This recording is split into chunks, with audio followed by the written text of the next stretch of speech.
রেখেছিল এবং যখন তিনি বাসায় ফিরেছেন হাসপাতাল থেকে, কারাগার থেকে, হাসপাতাল থেকে কারাগার, বাসায় যখন ফিরেছেন, গৃহবন্দী থেকেছেন, তখন আমরা তার সঙ্গে ঠিক সেইভাবে দেখা করতে পারিনি। পরবর্তীকালে যখন তিনি মুক্ত হয়েছেন তখন আমরা তার সঙ্গে এই ঈদের দিনে আমরা সৌজন্য সাক্ষাৎ করতে আসি। এটা আমাদের সকলের জন্য, বিশেষ করে জাতীয় স্থায়ী কমিটির আমরা যারা সদস্য আছি তাদের জন্য এটা আমাদের একটা অত্যন্ত আনন্দের মুহূর্ত, আনন্দের ক্ষণ।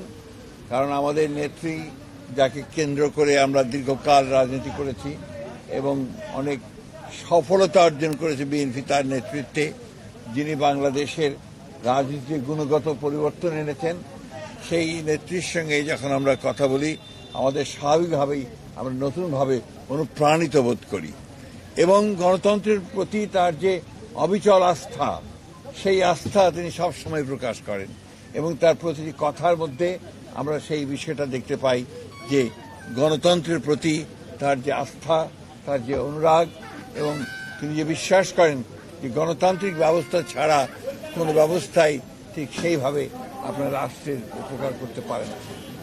আমরা সেই নেত্রীর সঙ্গে আজকে দেখা করেছি, সবাই সন্তুষ্ট চিত্তে এখন ফিরে যাচ্ছি। আরো কয়েকজন সিনিয়র নেতারা আছেন, তারা দেখা করবেন, তারা সঙ্গে দেখা করবেন। আপনাদের সকলকে অশেষ ধন্যবাদ। আর এইটুকু জানতে চাই যে তিনি সুস্থ আছেন, ভালো আছেন, আগের চেয়ে ইনশাআল্লাহ ভালো আছেন দোয়া করতে বলেছেন এবং তিনি আপনাদের সকলকে ঈদের শুভেচ্ছা জানিয়েছেন।